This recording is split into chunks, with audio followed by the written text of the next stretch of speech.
الحمد لله وكفى وسلام على عباده الذين اصطفى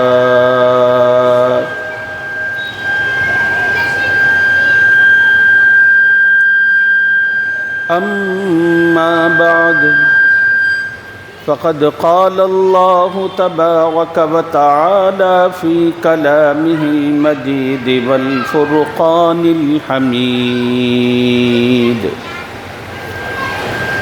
أعوذ بالله من الشيطان الرجيم بسم الله الرحمن الرحيم وأقيموا الصلاة وآتوا الزكاة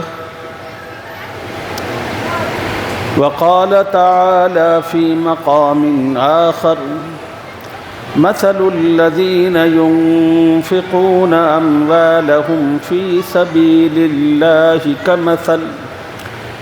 كمثل حبة أنبتت 7 سنابل في كل سنبلة 100 حبة والله يضاعف لمن يشاء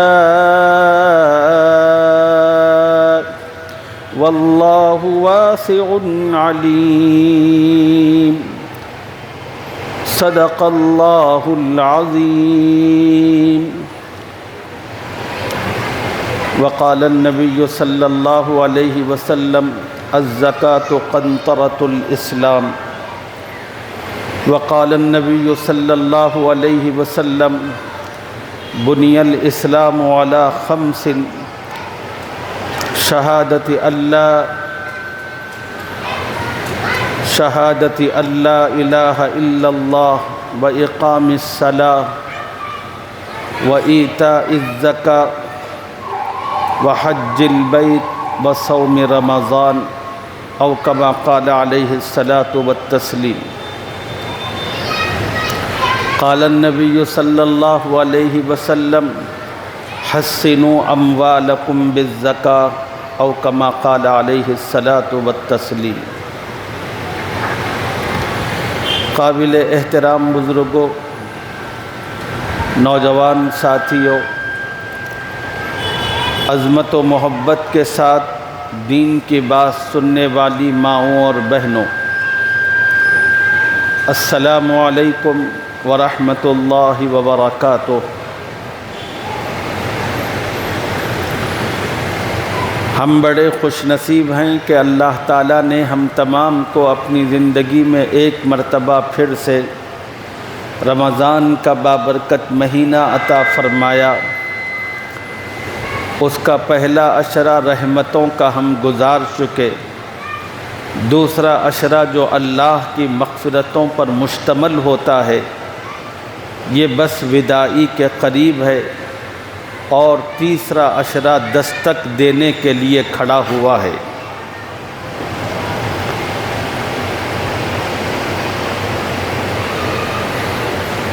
اس موقع پر آپ حضرات کی خدمت میں اسلام کے ایک اہم ترین فریضہ زکوٰۃ سے متعلق کچھ ضروری اور اہم باتیں آپ حضرات کی خدمت میں عرض کرنی ہے۔ اللہ تعالیٰ سے دعا فرمائیں کہ اللہ تعالیٰ مختصر سے وقت میں مفید باتیں آپ حضرات کی خدمت میں عرض کرنے کی توفیق عطا فرمائیں۔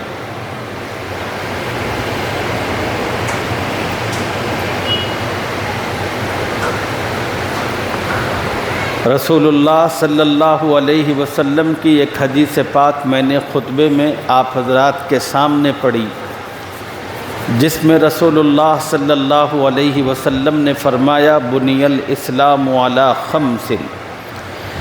اللہ تعالیٰ نے اسلام کی بنیاد 5 چیزوں پر رکھی ہے۔ پہلی چیز ہے شہادت ان لا الہ الا اللہ، اس بات کی گواہی دینا کہ اللہ کی ذات ایک اکیلی اور تنہا ذات ہے، اللہ کی عبادت میں اور اللہ کی صفات میں کوئی شریک اور داخل نہیں ہے۔ وَإِقَامِ الصَّلَاةِ دوسرا فرض ہے نماز کو اہتمام سے ادا کرنا، اور تیسرا فرض ہے وَإِيتَاءِ الزَّكَاةِ زکوٰۃ ادا کرنا، چوتھا فرض ہے وحج البیت اللہ تعالیٰ کے لیے اللہ کے گھر کا زندگی میں ایک مرتبہ صاحب حیثیت آدمی حج کرنا، اور پانچویں چیز ہے وصوم رمضان اور رمضان المبارک کے روزے رکھنا۔ یہ تمام فرائضات ہیں، اور ان فریضوں میں ایک اہم ترین فریضہ زکوٰۃ کا بھی ہے۔ قرآن مجید میں اللہ تعالیٰ نے اس زکوٰۃ کی ادائیگی پر اپنے بندوں کو بڑی ترغیب بھی دی ہے، اس کی بڑی فضیلت بھی بیان فرمائی ہے، اور احادیث میں رسول اللہ صلی اللہ علیہ وسلم نے زکوٰۃ کی ادائیگی پر جو بہت سارے دنیا اور آخرت کے فوائد حاصل ہوتے ہیں ان کا بھی نبی صلی اللہ علیہ وسلم نے ذکر فرمایا۔ دوسری طرف قرآن و حدیث میں ان لوگوں کے لیے بڑی سخت ترین وعیدیں موجود ہیں جو صاحب حیثیت ہونے کے باوجود اپنے مالوں کی زکوٰۃ ادا نہیں کرتے۔ ایسے لوگوں کے لیے بڑی وعیدیں ہیں اور بڑی خطرناک باتیں ہیں، دنیا اور آخرت میں ان کے اموال کے لیے اور خود ان کی اپنی ذات کے لیے بڑی ہلاکت و تباہی کی باتیں بتائی گئی ہیں۔ اللہ تعالیٰ ساری امت مسلمہ کی ان ہلاکت خیزیوں سے حفاظت فرمائی۔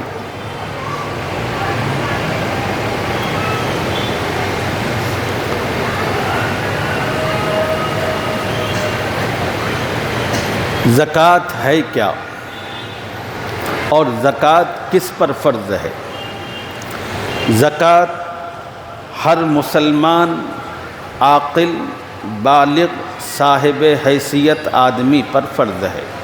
ہر مسلمان عاقل بالغ صاحب حیثیت مسلمان پر اللہ کا یہ فریضہ متوجہ ہوتا ہے، اور صاحب حیثیت کی جو تعریف حضرات فقہا نے بیان فرمائی وہ مخصوص مقدار ہے جو کسی مسلمان کی ملکیت میں ہو۔ سونے کے لیے جو مقدار بتائی گئی ہے پرانے تول کے اعتبار سے 7.5 تولہ ہے، اور چاندی کے اعتبار سے پرانے تول میں 52.5 تولہ ہے۔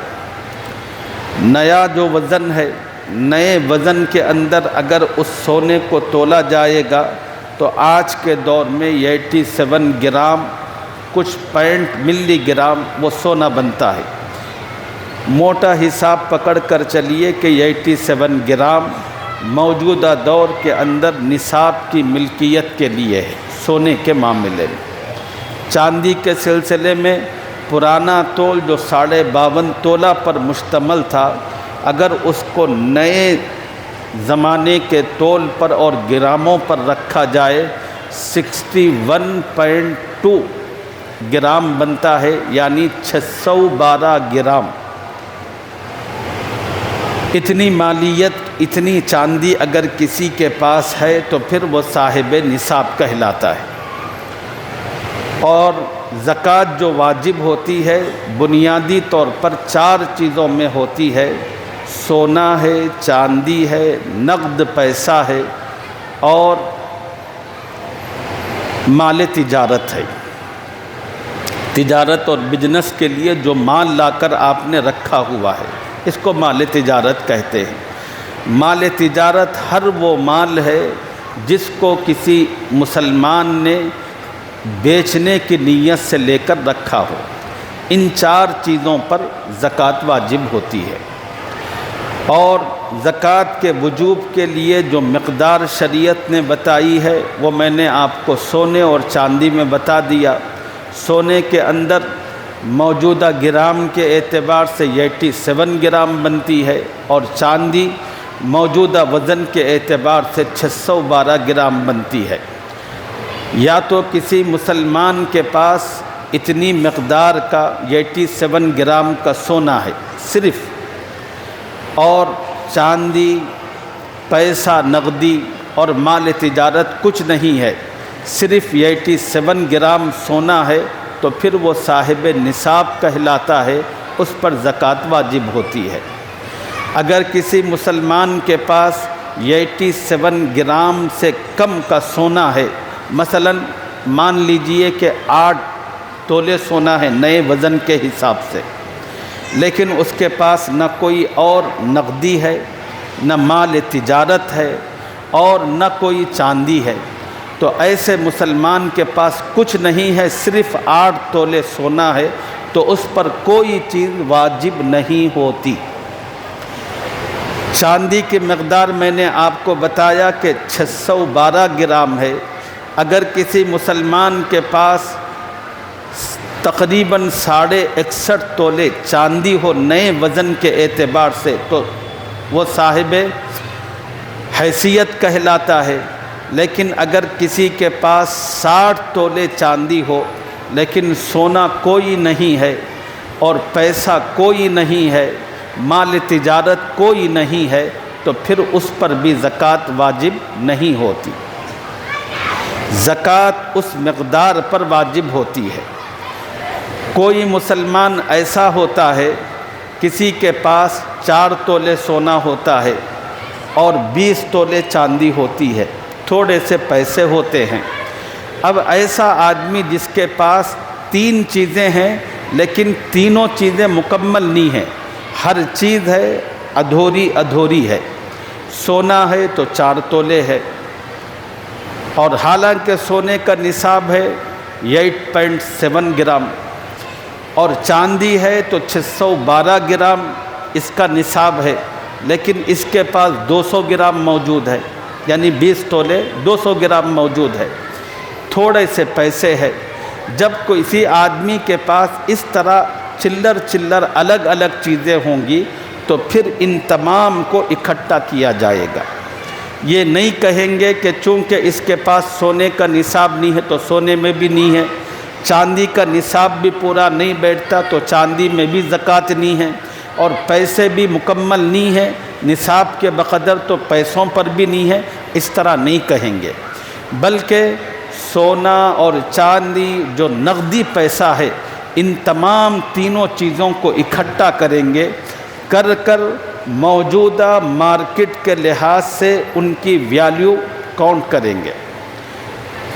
موجودہ مارکیٹ ویلیو کے اعتبار سے تینوں کی رقم ملا کر کسی ایک نصاب کو پہنچتی ہے تو پھر وہ صاحب نصاب کہلاتا ہے، پھر اس آدمی پر زکوٰۃ واجب ہوتی ہے۔ اب آدمی کو اپنے اموال کی زکوٰۃ کا حساب کر کے اس کے مطابق پیسہ دینا ہے۔ قرآن و حدیث پڑھنے سے یہ بات سمجھ میں آتی ہے، انسان کے پاس جتنا مال ہے وہ سب کا سب اللہ کا دیا ہوا ہے، اللہ کا ہے، اور ہر مال کے اور ہر چیز کے اصل مالک اللہ ہیں۔ دنیا میں اللہ تعالیٰ نے اپنی حکمت اور مصلحت کے تحت اس مال کو اپنے بندوں میں تقسیم فرمایا ہے۔ دنیا کا کوئی انسان کبھی قطعی طور پر یہ خیال نہ کرے کہ یہ پیسہ، یہ دولت، یہ پراپرٹی جو کچھ اس کے اپنے پاس ہے یہ اس کا اپنا ہے، نہیں، بلکہ جو کچھ آپ کے پاس ہے یہ سب کا سب اللہ کا ہے، اور اصلی اور حقیقی مالک اللہ ہیں۔ اللہ نے عارضی طور پر دنیا میں کچھ وقت کے لیے اس کی ملکیت آپ کو دی ہے۔ آپ سے پہلے ان چیزوں کی ملکیت خدا نے کسی اور کو دے رکھی تھی، آپ کے دنیا سے گزرنے کے بعد پھر اللہ یہ ملکیت آپ سے ہٹا کر آپ کی اولاد میں کسی اور کی طرف منتقل کریں گے، اور پھر جس کے مقدر میں صاحب نصاب رہنا ہوگا اس کے پاس یہ چیز چلتی رہے گی، اور جس کے مقدر میں صاحب نصاب ہونا نہیں ہوگا پھر اس سے وہ چیز ختم ہو جائے گی۔ یعنی آدمیوں کے پاس دولتوں کا بڑھنا، دولتوں کا گھٹنا، کسی کا غریب ہونا، کسی کا مالدار ہونا، یہ تمام کی تمام اللہ تعالیٰ کے انتخاب سے اور اللہ تعالیٰ کی حکمت سے ہوتا ہے۔ یہی وہ بنیادی مضمون ہے جس کو اللہ تعالیٰ نے سورہ بقرہ میں ابتدائی آیتوں میں بیان فرمایا۔ وَمِمَّا رَزَقْنَاهُمْ يُنْفِقُونَ۔ اللہ تعالیٰ نے متقیوں کی صفات بیان کرتے ہوئے کہا، متقیوں کی ایک صفت یہ ہے کہ جو کچھ ہم نے ان کو دیا ہے۔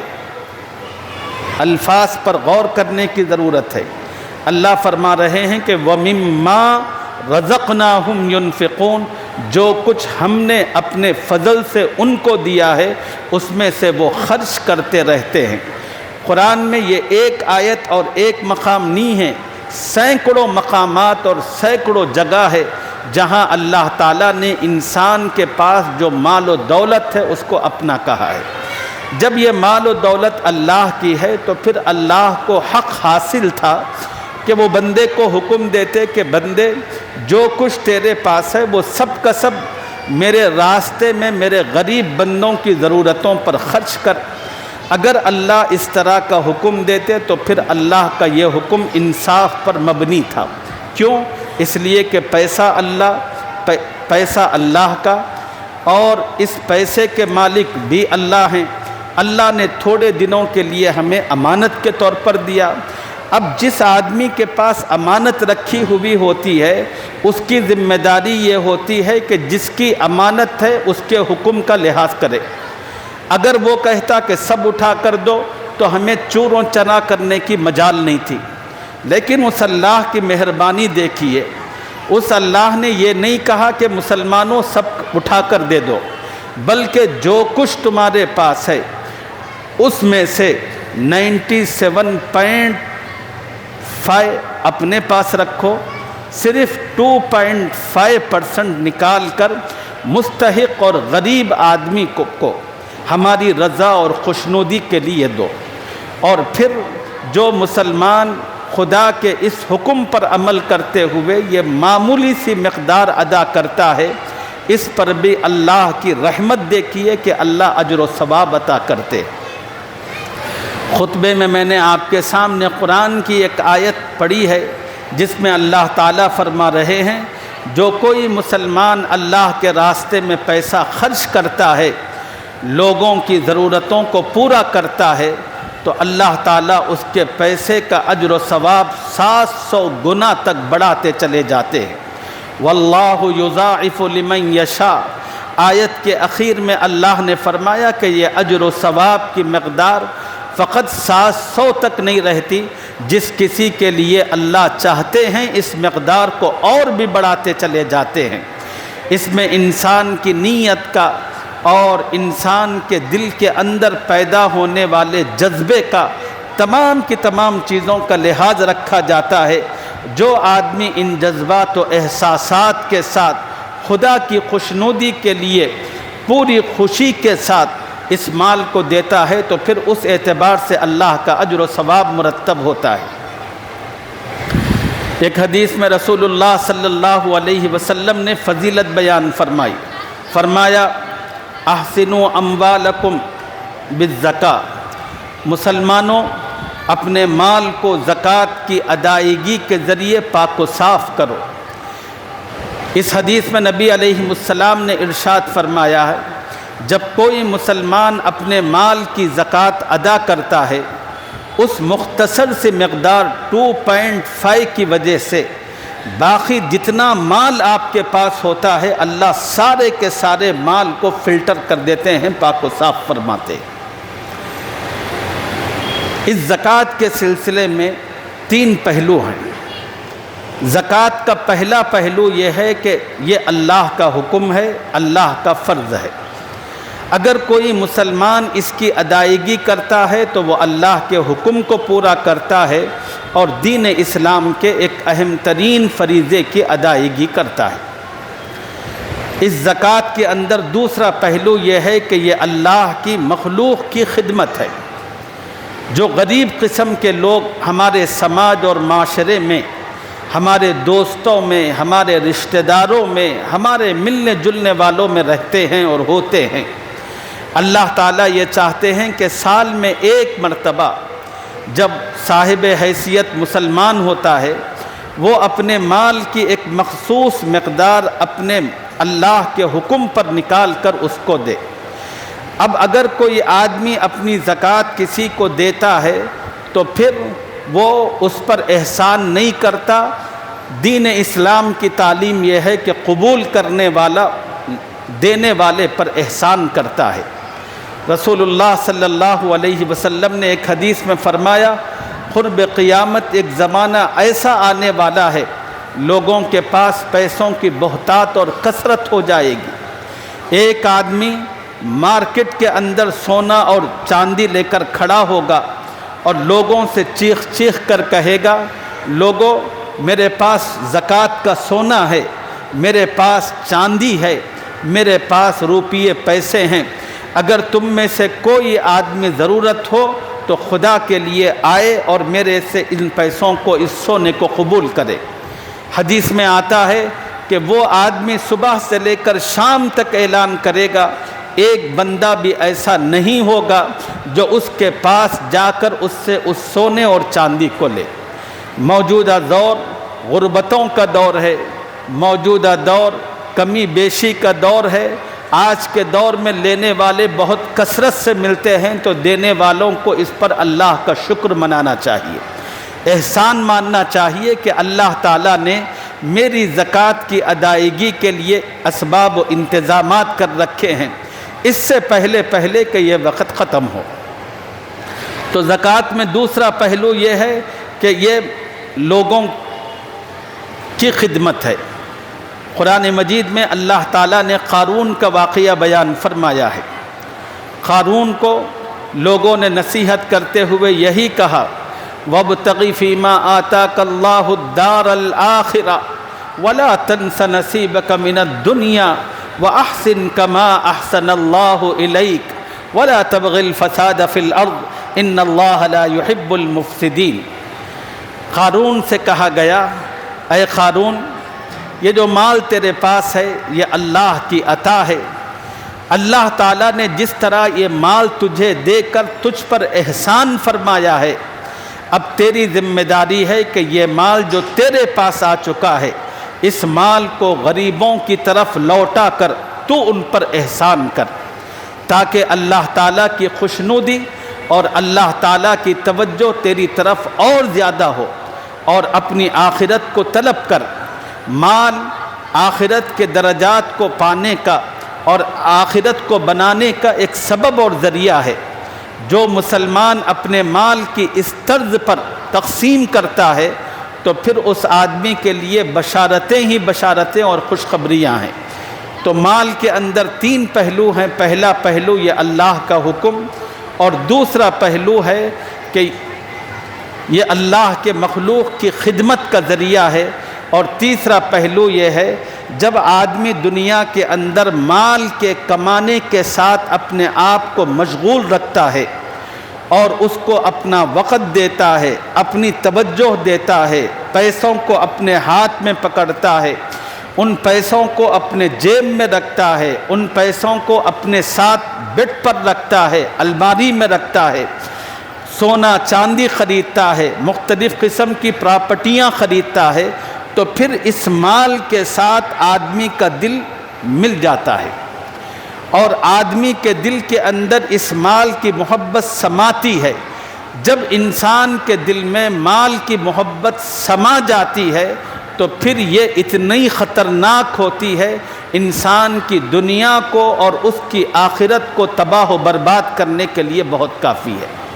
اللہ رب العزت نے زکوٰۃ اس لیے فرض فرمائی ہے، مال کے ساتھ متعلق رہ کر مال کمانے کی وجہ سے انسان کے دل میں جو مال کی طرف میلان اور رغبت پیدا ہو چکی ہے، اس میلان اور رغبت کو انسان کے دل سے کم کیا جائے اور اس کو ایک حد میں رکھا جائے، جب مال کی محبت انسان کے دل میں حد میں ہوتی ہے تو پھر آدمی اس مال سے متعلق اپنی ہر ذمہ داری کو بڑی اچھے طریقے سے ادا کرتا ہے۔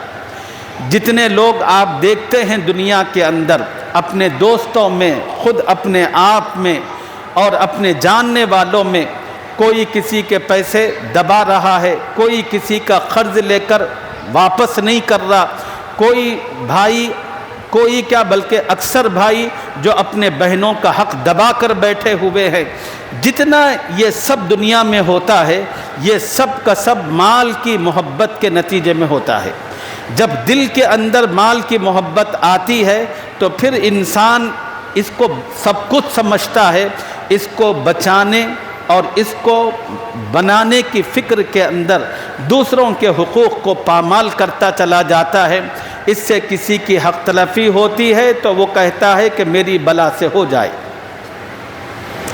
یہ سارا کا سارا تماشا پیسوں کی محبت سے ہوتا ہے۔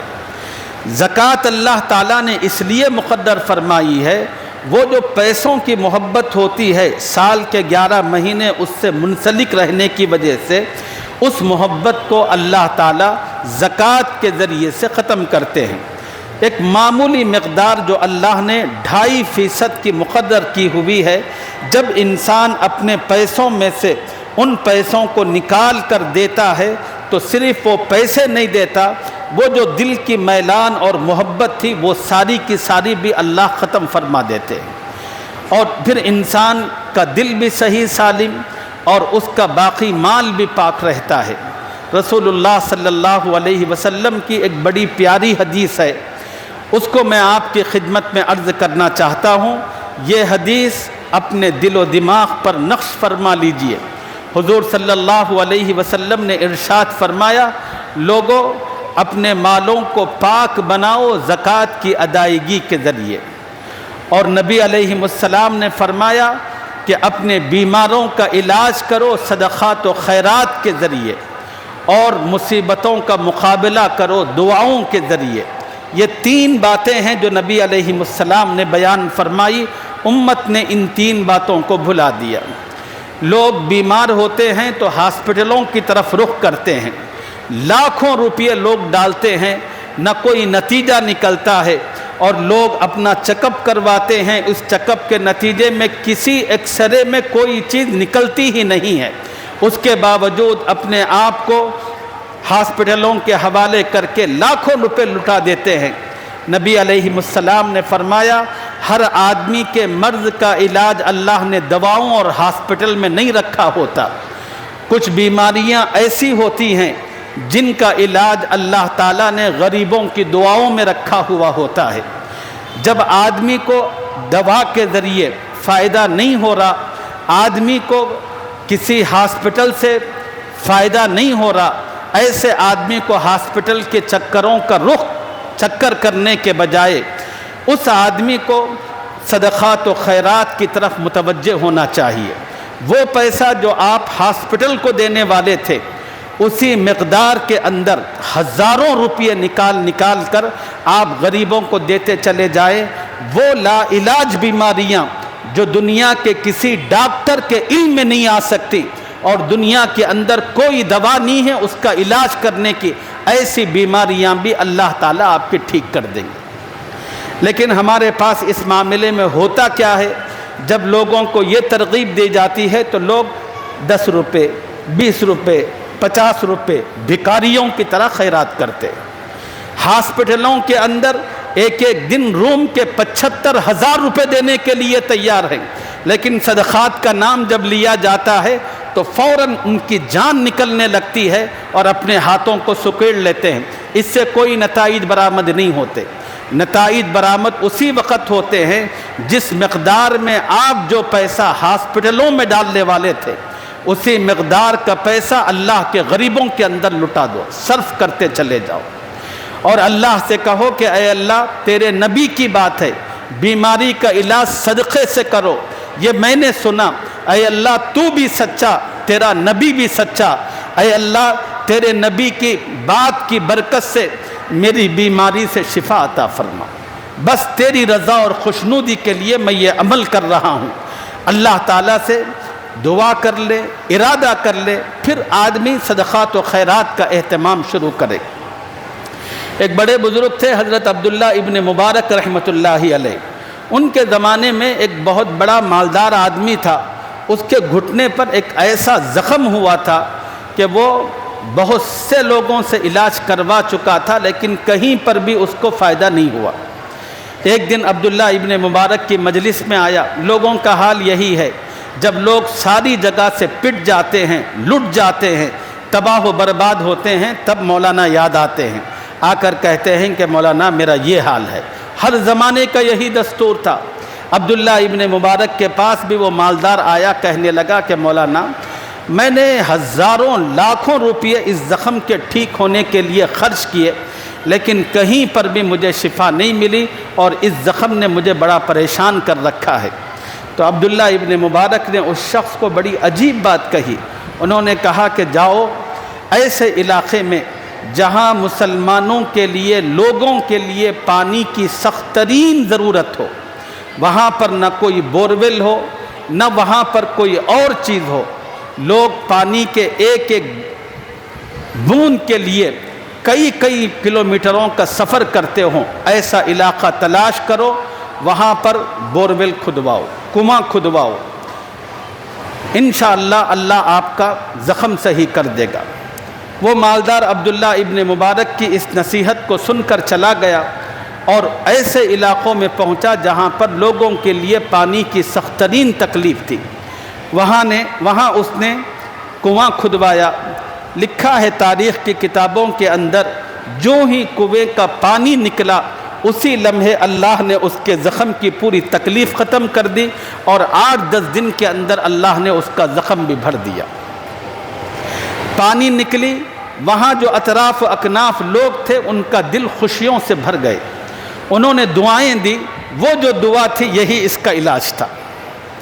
ان کے دلوں سے دعا نکلی، اللہ تعالیٰ نے اس کے لیے شفا کے اسباب و انتظام فرمائے۔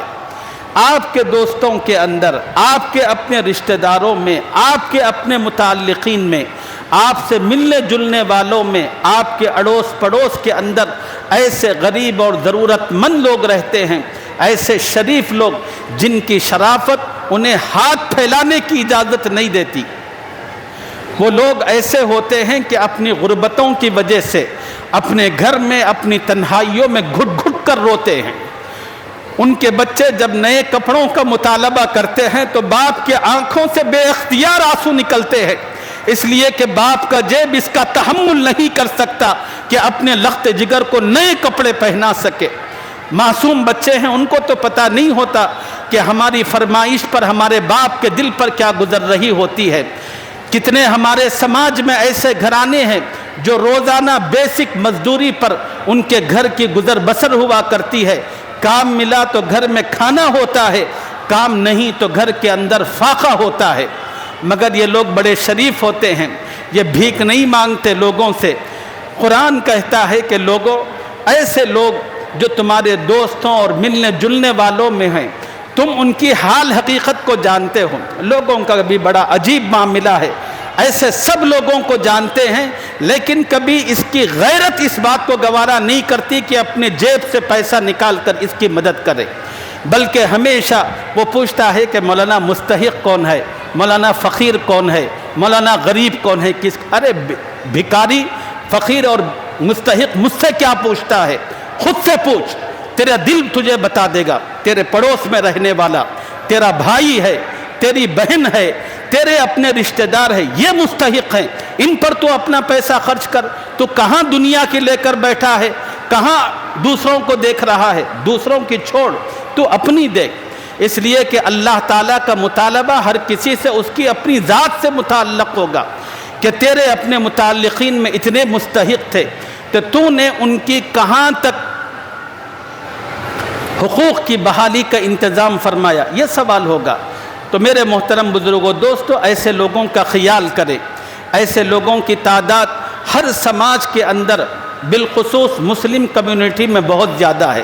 یہ وہ لوگ ہوتے ہیں، ان کی کمائی اگر تنخواہ اکٹھا کر کے رمضان کے اندر بچوں کو کپڑے بنانا چاہتے ہیں تو پھر ان کے گھر میں کھانے میں کمی ہوتی ہے۔ اگر وہ کھانا کھاتے ہیں تو کپڑے نہیں بنا سکتے، اگر کسی نہ کسی طرح دونوں چیزوں کو بڑی مشکل سے وہ مینج کر لیں تو پھر انہیں اپنے بچوں کو پڑھانے کے لیے فیس کے پیسے نہیں ہوتے۔ یہ لوگ ہر قدم قدم پر اٹکتے ہیں، قدم قدم پر یہ ضرورت مند ہوتے رہتے ہیں۔ سماج کے جو صاحب حیثیت طبقہ ہے، ایسے طبقے کی ذمہ داری ہے کہ ایسے لوگوں کی طرف خاص توجہ کر کے اس کے سوال کرنے سے پہلے اس کو دے دے اور بڑی خاموشی کے ساتھ دے۔ زکوٰۃ کے سلسلے میں ایک اہم مسئلہ سن لے، میں اپنی گفتگو سمیٹتا ہوں، وہ یہ ہے کہ زکوٰۃ ادا کرنے والا زکوٰۃ دیتے ہوئے زکوٰۃ کی نیت رکھے گا، لیکن جس کو دے رہا ہے اس کو بتانا ضروری نہیں ہے کہ یہ زکوٰۃ کے پیسے ہے، یہ تحفہ ہے، یہ آپ کے لیے ہے، کچھ بھی کہہ کر اس کو دے سکتا ہے۔ لیکن جو دینے والا ہوتا ہے، دینے والا دینے کے موقع پر اپنے ذہن میں نیت رکھنا کہ یہ میں زکوٰۃ کا پیسہ دے رہا ہوں، لیکن جس کو دے رہا ہے اس کو بولنے اور بتانے کی ضرورت نہیں۔ اس لیے کہ بہت سے غریب لوگ وہ ہوتے ہیں جب ان کو بتا کر دیا جاتا ہے کہ یہ زکوٰۃ کی رقم ہے تو ان کا دل کٹ جاتا ہے، وہ تڑپ اٹھتے ہیں، بے چین ہوتے ہیں، شرمندہ ہوتے ہیں۔ ایسے لوگوں کو شرمندگی سے بچانے کے لیے، ایسے لوگوں کو ذلت سے محفوظ رکھنے کے لیے آپ دوسرا نام رکھ کر یہ تحفہ ہے آپ کے لیے، یہ آپ کے لیے میری طرف سے انعام ہے، اس قسم کے الفاظ بول کر اس کو دے دے، لیکن دینے والے کے دل کے اندر نیت ہو کہ یہ زکوٰۃ کا پیسہ ہے۔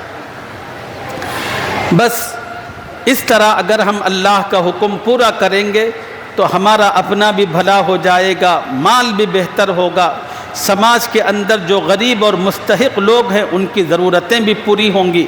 جب سماج میں لوگوں کی ضرورتیں پوری ہوں گی تو پھر لوگ چوری چکاری کے کام نہیں کریں گے۔ لوگ چوری کیوں کرتے ہیں؟ کوئی آدمی کسی کے گھر میں ڈاکہ کیوں مارتا ہے؟ صبح صبح لوگوں کی چینیں چھیننا، پاکٹ مارنا، یہ سب کے سب تماشے کیوں کرتے ہیں؟ سب کو معلوم ہے کہ چوری انتہائی ذلت کا کام ہے، چوری کرنے پر سماج میں کتنی بے عزتی ہوتی ہے سب کو پتہ ہے، لیکن اس کے باوجود لوگ کرتے ہیں۔ کیوں کرتے ہیں؟ اس لیے کہ وہ ضرورتوں کی وجہ سے مجبور ہوتے ہیں، کہیں سے بھی ان کو کوئی ضرورت پوری کرنے والا نہیں ہوتا۔ جب آدمی کو کہیں سے ضرورت پوری نہیں ہوتی پھر وہ ایک غلط راستے پر قدم اٹھاتا ہے۔ اگر لوگ اپنے مالوں کی ایمانداری کی بنیاد پر زکوٰۃ ادا کرنا شروع کریں تو پھر لوگوں کو چوریوں کی ضرورت نہیں پڑتی، سماج کے اندر امن و امان کا دورہ ہوتا ہے، اللہ بھی راضی ہوتے ہیں، اور اللہ تعالیٰ آسمانی نظام کو بھی اپنے بندوں کے لیے بہتر فرماتے ہیں۔ نبی علیہ السلام نے فرمایا جو قوم زکوٰۃ صحیح ادا کرتی ہے اللہ اپنا نظام اس قوم کے لیے بہتر رکھتے ہیں، اور جو قوم زکوٰۃ صحیح طور پر ادا نہیں کرتی اللہ اس قوم میں قحط سالی اور افلاس کو پیدا کرتے ہیں، اور وہ ساری کی ساری قوم دیکھتے ہی دیکھتے قحط سالی میں جکڑی جاتی ہے۔ یہ سارے کے سارے فوائد بھی ہیں، نقصانات بھی ہیں۔ فوائد بہت ہیں، پیسے بچا کر تھوڑے سے غریب کے پیسے رکھنے کا نقصان بہت ہے۔ لوگوں کو چاہیے کہ اس نقصان سے بچیں، اللہ کی رضا حاصل کریں، لوگوں کے غریبوں کے حقوق ادا کریں اور لوگوں کی دعاؤں کے مستحق بنیں۔ اس کے لیے اللہ کے اس فریضے کو ڈھنگ سے ادا کرنے کی فکر اور جستجو کرے۔ اللہ اپنے کرم سے اس کی مجھے بھی، آپ کو اور ساری امت مسلمہ کو توفیق اور سعادت عطا فرمائے۔ دوسری بات اس موقع پر آپ حضرات کی خدمت میں یہ عرض کرنی ہے کہ الحمدللہ